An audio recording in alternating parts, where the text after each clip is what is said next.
এক ইহুদি কিশোর বিষ্ণু ইসলামের খেদমত করতে, ইহুদি ছেলে আমার নবীর খেদমত করতো, তারা ছিল নবীর প্রতিবেশী।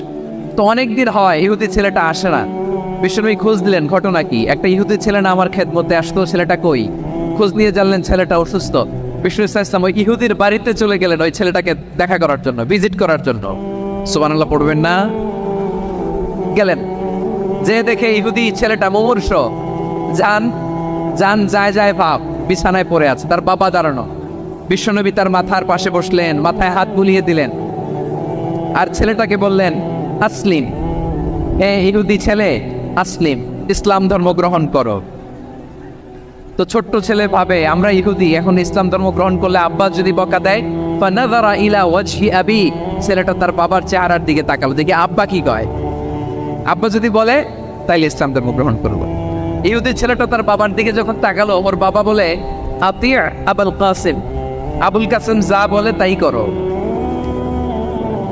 আবুল কাসিম হচ্ছে বিষ্ণু ইসলামের একটা কুনিয়াত, উপনাম। আমার রাসূলের বড় ছেলের নাম ছিল কাসেম। যেমন দেখবেন আমাদের এলাকায় কারো ছেলের বড় ছেলের নাম যদি হয় আব্দুল্লাহ, এরা আব্দুল্লাহর বাপ বলে ডাকে। কারো বড় মেয়ের নাম যদি হয় ফাতেমা, এরা কি ডাকে? ফাতেমার বাপ বলে না? তো বিষ্ণু ইসলামের বড় ছেলের নাম ছিল কাসেম। ইহুদি বাবা বলল আতিয়া আবুল কাসেম, আবুল কাসেম যা বলে তাই শোনো, মানে মোহাম্মদ যা বলে তাই শোনো। এই কথা শুনে ছেলে সাহস পাইছে, ছেলে আবার পড়তে আরম্ভ করলো আশহাদু আল্লাহ ইলাহা ইল্লাল্লাহ ওয়া আশহাদু আন্না মুহাম্মাদার রাসূলুল্লাহ, পড়েন আল্লাহু আকবার।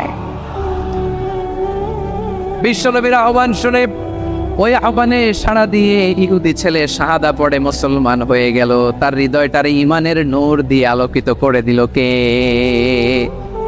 প্রিয় ভাইরা, এবার রাসূল সাল্লাল্লাহু আলাইহি ওয়াসাল্লাম বের হয়ে আসলেন ঘর থেকে, আর বললেন আলহামদুলিল্লাহিল্লাযী আনকাযাহু মিনান নার, প্রশংসা সে আল্লাহর যে আল্লাহ জাহান্নামে চলে যাচ্ছিল প্রায় এমন একটা লোককে মুহূর্তের মধ্যে কালেমায়ে শাহাদাতের বদৌলতে জান্নাতি বানায় দিলেন। আওয়াজ করে পড়েন সুবহানাল্লাহ। এই হাদিস থেকে আমরা কি শিখলাম? What is the moral of the story? এক নম্বর স্টোরি হলো, প্রতিবেশী ইহুদি হোক হিন্দু হোক, যাবেন, সুসম্পর্ক রাখবেন, উপহার দিবেন, বিপদে পাশে দাঁড়াবেন, তাইলেই তো আপনাদের প্রতি, মুসলমানদের প্রতি তারা আকৃষ্ট হবে, ঠিক কিনা বলেন?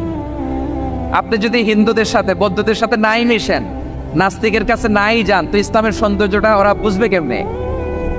আমার অনেক হিন্দু পরিচিত ভাই আছে, ওরা আমাদের ইফতারির প্রোগ্রামে এসে একসাথে ইফতারি করে। অনেক মদখোর আমার সাথে বসে একসাথে ডিনার করে, হাফ প্যান্ট পরা, গলায় স্বর্ণের চেইন, হাতে স্বর্ণের ব্রেসলেট, আইসা আমার সাথে ডিনার করছে, আছে এরকম। গাঁজাখোর, আমি বলি আসো, welcome welcome to my dinner, আসো বসো। বসলেই তো আমি ওর ডিএনএ, চিন্তার ডিএনএ চেঞ্জ করে দেওয়ার সুযোগ পাবো, চিল্লায় বলো ঠিক কি না? আসতে হবে আমার কাছে। Hour door is open, the door of Islam is open 24/7। সবসময় আমাদের ইসলামের দরজা আমার অমুসলিম ভাইদের জন্য খোলা আছে, না নেই?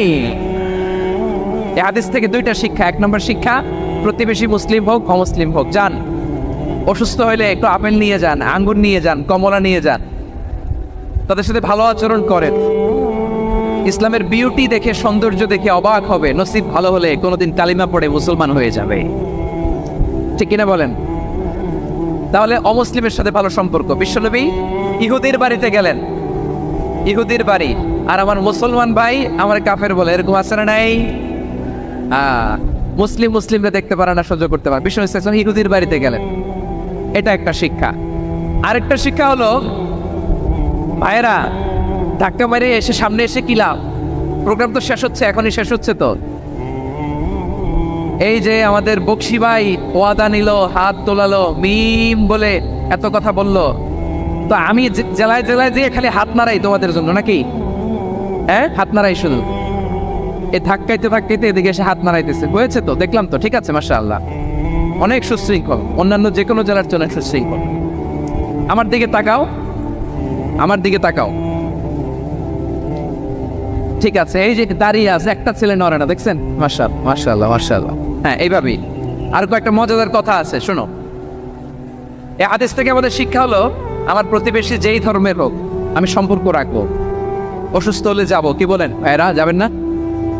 যাবেন না আপনারা? আচ্ছা, 2 নম্বর শিক্ষা হলো, বিষ্ণু ইসলামের খাদেম ছিল ইহুদি, এতদিন খেদমত করলো, একদিনও বিশ্বনবী ওরা কালিমার দাওয়াত দেয় নাই। কারণ কি? বিশ্বনবী একটা ভালো সময়ের অপেক্ষা করতেছিলেন, প্রপার টাইমিং। দায়ীর কাজ হচ্ছে দাঈ ইলাল্লাহ, সে হচ্ছে সুযোগ সন্ধানী। দায়ী সুযোগ খোঁজে, কখন দাওয়া দিলে ব্যাটে বলে হবে, ঝোপ বোঝে কোপ মারে, ঠিক কিনা বলেন? বিষ্ণু ইসলাম ভালো সময়ের অপেক্ষা করতেছিলেন, দেখি ভালো সময় আসুক আসুক আসুক আসুক।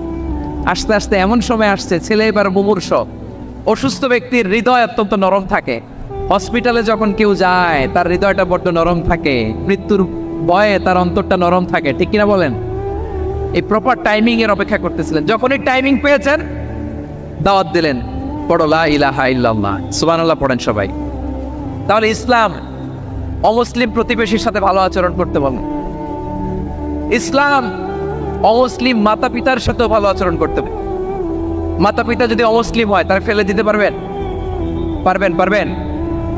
আমার লালমনিরহাটের ভাইরা, অনেক হিন্দু ছেলে আমাদের হাতে শাহাদা পড়ে মুসলিম হয়, কিন্তু ওর মা মুসলমান হয় নাই, বাবাও হয় নাই। এরকম আছে না নাই? তো ও হয়েছে মুসলিম, মা বাপ হিন্দু, এখন মা বাপ কি বাদ? হ্যাঁ, মা বাপ বাদ দেয়া যাবে?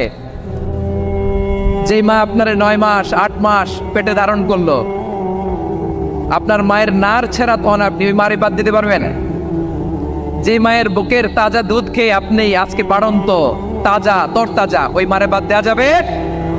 মায়ের এক ধারে দুধের দাম, কাটিয়া গায়ের চাম, পাপোশ বানাইলে ঋণের শোধ হবে না, এমন দরদি ভাবে কেউ হবে না আমার মাহা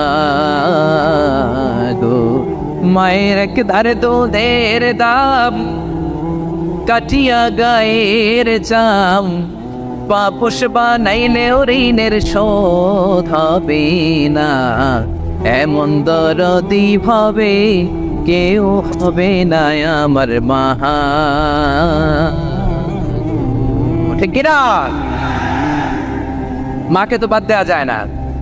وقضى ربك ألا تعبدوا إلا إياه وبالوالدين إحسانا। আল্লাহ বলে অবধারিত 2টা ভার্ডিক্ট তোমাদের জন্য, এক আল্লাহর ইবাদত করবা আর মা বাবার প্রতি ইহসান করবা। আদেশটা কার? মা বাবার প্রতি ইহসান করতে হবে। আমার মা হিন্দু হোক, ভালো আচরণ করতে হবে, বৌদ্ধ হোক, ভালো আচরণ করতে হবে। আমার যে সমস্ত হিন্দু ভাইয়েরা মুসলিম হয়েছ, তোমাদের মা বাবা এখনো মুসলমান হয় নাই, তাদের সাথে ভালো আচরণ করতে হবে। আপনাদের খেদমত নিজে করতে হবে অথবা খেদমতের ব্যবস্থা করাই দিতে হবে। মান্থলি যে খরচ লাগে এটা দিতে হবে। আরে তুমি এখন মুসলিম, তোমার মা বাবা হিন্দু, এখনই তো সুযোগ ইসলামের সৌন্দর্য দেখানো। এখন মা বাবা যদি দেখে আরে এটা হিন্দু থাকতে তো বদমাইশ ছিল, বেয়াদব ছিল, কি এমন ধর্ম সে গ্রহণ করলো যেটা গ্রহণের সাথে সাথে সে পাল্টে গেল? কি এমন ধর্ম সে গ্রহণ করেছে যেটা তার জীবনকে আলোকিত করে দিয়েছে? নসিব ভালো হইলে তারাও কালিমা পড়ে মুসলমান হয়ে যাবে। বিষ্ণু ইসলামের স্ত্রীর নাম ছিল আয়েশা রাদিয়াল্লাহু তাআলা আনহা, আবু বকর রাদিয়াল্লাহু তাআলা আনহুর মেয়ে। আবু বকর রাদিয়াল্লাহু তাআলা আনহুর আরেক মেয়ের নাম হচ্ছে আসমা। কি না? দুজনই আবু বকর রাদিয়াল্লাহু তাআলা আনহুর মেয়ে, আসমা আর আয়েশা। নাম দুটো কেমন লাগে? আসমা নামটা কেমন লাগে? আয়েশা নামটা কেমন লাগে? সবার ভালো লাগে নাই? নাম দুটো আপনাদের ভালো লাগে? লালমনিরহাটে অনাগত যদি কন্যা সন্তান হয়, যদি মনে চায় আসমা রেখে দিতে পারবেন, যদি মনে চায় আয়েশা রেখে দিয়েন। দেশে বিদেশে এয়ারপোর্টে রাস্তাঘাটে শুধু বলে হুজুর একটা নাম দেন, আমার ছেলের একটা নাম দেন।